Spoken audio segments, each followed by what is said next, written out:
On the battlefields of World War II, there were weapons designed to kill the enemy, and there were weapons designed to erase the very idea of resistance. When enemy soldiers saw that figure advancing slowly through smoke and debris, carrying 2 fuel tanks on its back and a metal tube pointed forward, fear did not come from the certainty of death.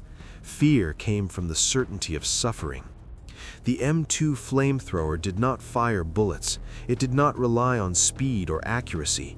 It unleashed fire, a living, roaring, consuming wall of flame that turned protection into illusion and courage into panic. The first thing soldiers noticed was the sound, a deep hiss followed by a violent roar, unlike any gunshot or explosion.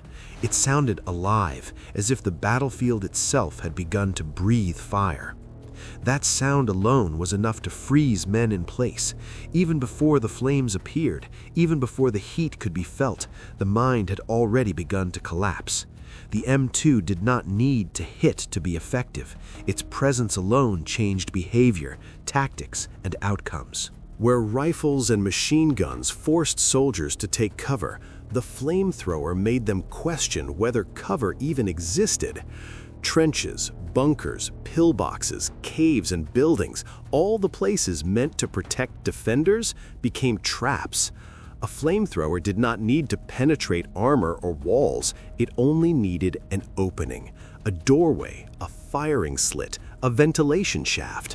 One brief burst, and the fire would roll inward, consuming oxygen, raising temperatures to unbearable levels, and filling enclosed spaces with smoke and terror.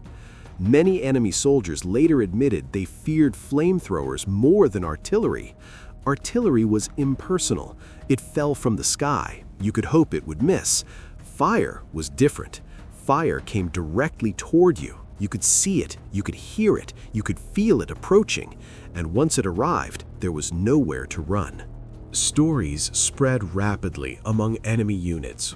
Some were exaggerated, some were true. All of them fed fear.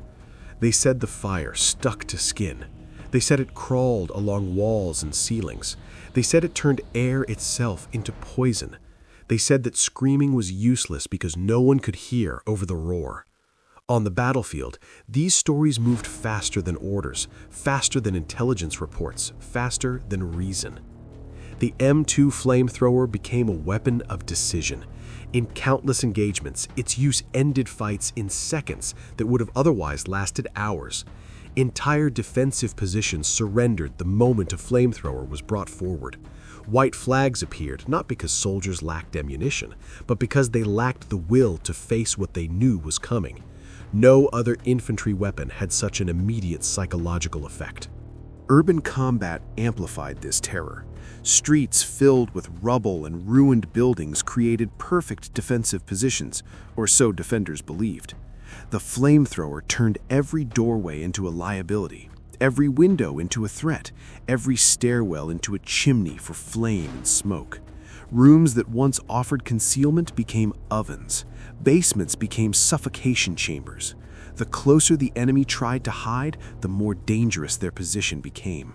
Against bunkers, the M2 was devastating. Fortifications designed to withstand bombardment could be neutralized in seconds. A burst of flame through a firing port or entrance instantly transformed concrete and steel into prisons.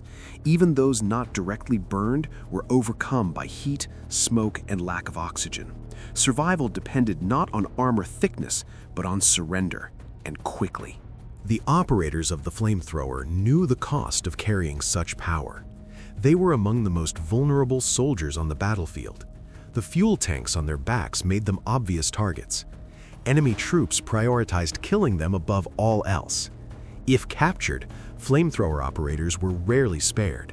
They carried not only a weapon, but a reputation, a symbol of fear that inspired hatred as much as terror. Yet despite this, they advanced, step by step, under fire, knowing that every eye was on them. They understood their role. The flamethrower was not meant for prolonged firefights.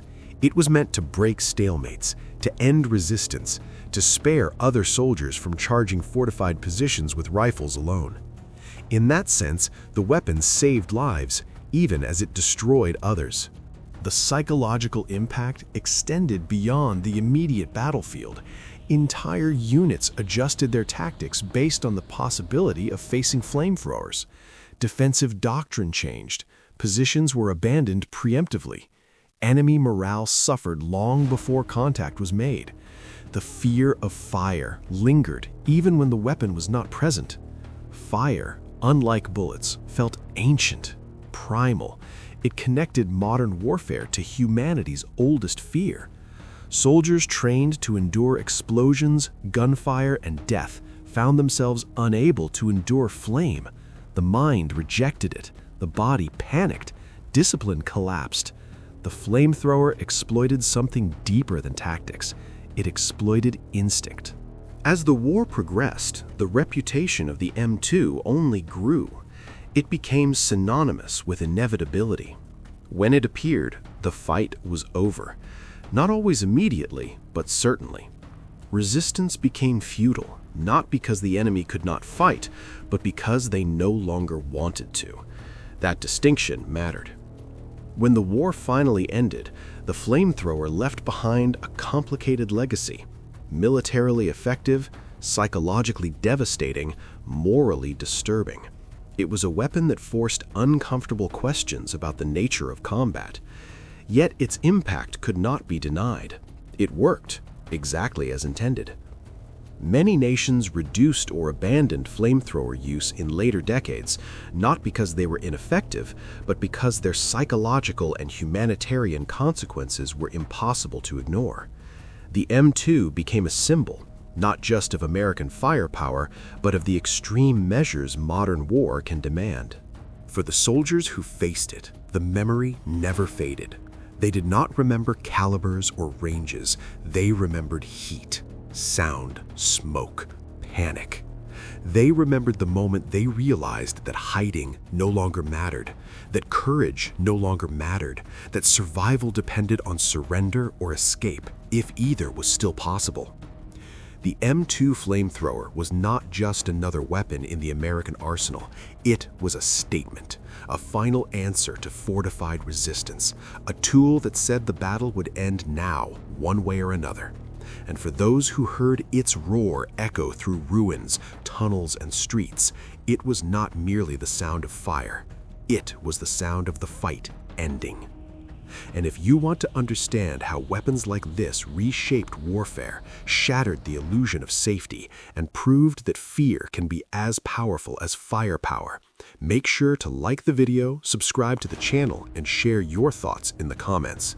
Because history is not only written by those who pull the trigger, but by the weapons that make others drop theirs. Because some weapons win battles, and others win before the battle even truly begins.